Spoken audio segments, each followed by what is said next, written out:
What's good, Cholies? Today we're back at it with another video, and in today's video we're going to be ranking 20 of the most iconic 90s JDM cars, all the way from F tier, which is the very worst, you probably shouldn't buy these, up to S tier, which is the godly level motorized vehicles that everyone wants to have. Let's get into it. At the bottom of the barrel of all 90s JDM cars, we have the Mitsubishi Eclipse. Now personally, I've never really been a fan of this car. I don't like how it looks. It's pretty slow, weak aftermarket support, and yeah, you can make them look cool. Like this one from Fast and Furious looks pretty cool, but then you have examples like the other car from Fast and Furious, which are just ugly, and like I said, 9 times out of 10, these cars aren't cool. F tier. Now the next shitter we got on the chopping block is the 3000 GT. Now look, I actually think this car is pretty cool. It has a bunch of cool active aero, pretty comfortable interior, and honestly, styling wise, this car can be cool. But the 3000 GT has a few major problems that you just can't look behind, like having a super crammed engine bay, electronics that always fail, and maintenance being a pain in the ass. Now the VR4 is their high-spec twin-turbo model that was competing with the 300ZX, but unfortunately, the 300CX solos this shit. 3000 GT is going in F tier as well. Now moving on to the D tier, we have the Toyota Celica. Now look, the Celica is a really interesting car, and when you look at the GT-Four, it's honestly a pretty fire car. All-wheel drive, crazy turbo setup, crazy roots in World Rally Championships in the 90s, but unfortunately, that's not the Celica you have every day. Your Celica is slow, it's front-wheel drive, it's pretty boring. Nonetheless, the Celica gets a modest D tier. Next up, we have the SC300 and SC400. I've honestly never known the difference between the two, and I don't really give a fuck. These cars are kind of cool though. They come with the 2J, rear-wheel drive, pretty fun, but unfortunately, all these cars are being slid at sideshows, and they're just... They could be cool, but they're usually not, so I'll put it in D tier. Now jumping into the C tier, we have the LS400, a car I actually really like. There's so many ways you can style this car, whether you're a TikTok kid or really want some cool 90s inspiration. You can take this car and style it in any way you want. There's endless aftermarket support, whether you want wheels, a fucking chandelier, or a crazy airbag setup. The LS400 has a huge aftermarket support and community. With a bulletproof engine and pretty decent reliability, I think that the LS400 deserves to get the C tier. Now next in the C tier is going to be your Integras. Now this car also has some cool styling, aftermarket support, and just like the LS400, pretty cheap. But honestly, when I think of Integras, it just reminds me of a basic Honda. No cool wow factor, nothing that stands out. I think C tier is fitting mid. Now the last car in the C tier is going to be your Civics. These cars are cool too, don't get me wrong. You can do a crazy turbo setup, you can make them look pretty cool, but then again, for me, these are just regular Hondas and there's like no cool wow factor, so I'll place this in a C as well. Although these cars do have some pretty crazy roots in like the single cam, huge turbo setups. Even to this day, people are doing crazy shit like that, but I still think that this deserves a C tier. Now moving into your B tier, we have the 300ZX. The 300ZX is basically the 3000 GT,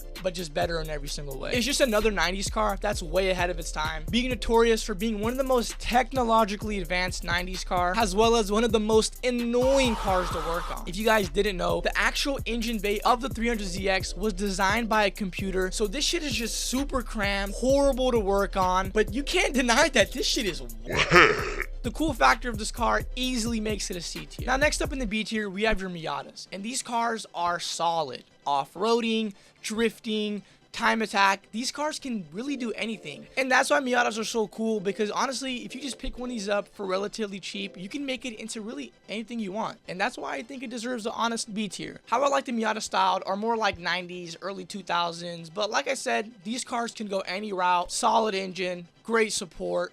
Overall, good B tier. Now next up on the B tier, we're gonna have your WRX, and although I'm not a really big fan of this car, I've had some homies whose transmissions and engines just fucking blown up, just like boom. But you cannot deny that these cars have been dominating, and I say dominating, rally.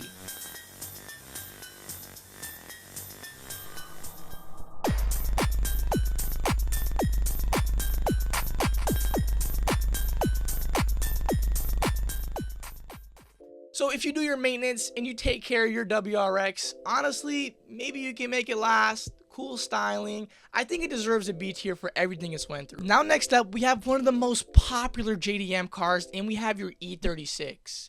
Great at drifting, great aftermarket support, just a few overheating problems and typical BMW stuff, but this is a solid car that can get anything done and looks quite nice. This is an easy B tier. Now, last but not least, in your B tier, we're gonna have your MR2 SW20. Not fucking. Now look, my boy Cholinator, he has a turbo MR2, and this car is undeniably cool as fuck. Toyota, mid-engine, turbo, quick, cool. This car is cancer to work on though. The engine bay is not only in the rear, but it is so cramped. To do anything, you have to pull the engine or just remove everything out the engine bay. So it's just a headache to do almost anything on this car. Finding parts for this car are also super annoying. So it's just a lose-lose situation when you have an MR2. Nonetheless, this car is still cool as fuck. It is a Toyota cheap mid-engine car.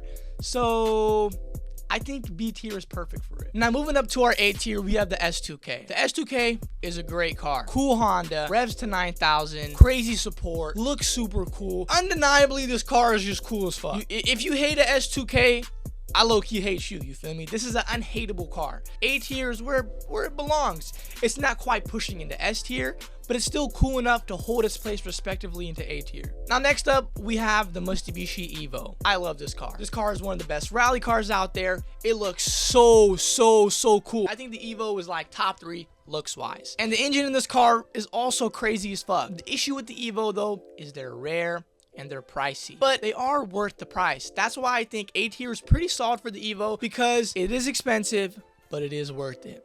A tier is where you go. Now, last but not least, for the A tier, we have S-Chassis. Now, look, I'm biased. You feel me? I own the S-Chassis. The boys got S-Chassis, S13, S14, whatever the fuck. I love this car. This car is, in my opinion, one of the best beginner cars you can buy, because the aftermarket support is there. The community is there. If you find a good deal, they're relatively cheap. They can drift easy. You can make them fast. With S-Chassis, it's endless. Mod-wise, styling-wise, I think that the 240 honestly has like the most styling of any car ever. And drifting is where it is because of the S13 and S14. So I think that this deserves an A tier, maybe possibly even S. Some of you might disagree, but hey, that's just what I think. Maybe a, man, fuck it, S tier. 240 S tier. Now, jumping into our actual S tiers, we have the Supras. The Mark III Supra, I would honestly place more like into a B tier. It was kind of slow. It had its issues. It had its unreliability, but I still think it's a pretty cool car. But the Mark IV Supra, undeniably, is an S tier car. The 2J with the VVTi is just an insane engine. It was built to perfection and can handle almost anything you can throw at it. The styling is timeless, and there's a reason why people love Supras so much. Personally, I don't really like the Supras. Like, I'm more team Nissan, so I'm taking a Skyline any day of the week. But like I said, you can't deny that the Supra has had its legacy, and it is an S tier car without a doubt. Now next up, we have the NSX. NSXs are just insane cars. It's Honda's supercar, you feel me? 90s supercar. It's timeless. Like, this car is beautiful. This car is quick. This car is, no words can describe the NSX. Just fucking look at it. And just you looking at it, that makes it deserve S tier.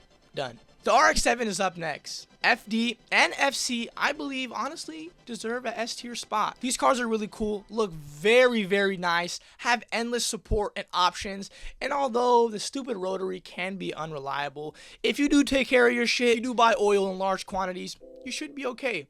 Again, undeniably an S tier car. And last but not least, we have your Skylines. R32, 33, and 34 are all, in my opinion, S tier cars. Yes, these cars do have a lot of issues with their engine and oil starvation and this and that and this and that. Who gives a fuck? Every car has its problems. The Skylines are the epitome of Nissan, and these cars are just cool as fuck. Direct competitors to the RX-7 and the Supra. All three of these cars share the same trilogy of just being cool ass, sick ass cars that everyone wants. So the Skylines are going to be our last S tier cars. Alright guys, that wraps up all 20 iconic JDM cars, ranking all the way from the worst all the way to the best. Let me know what you guys think of this list. If you guys think otherwise, drop a comment down below. If you like this video, drop a like, drop a sub, and I'll see you guys next week. Every week we upload a video.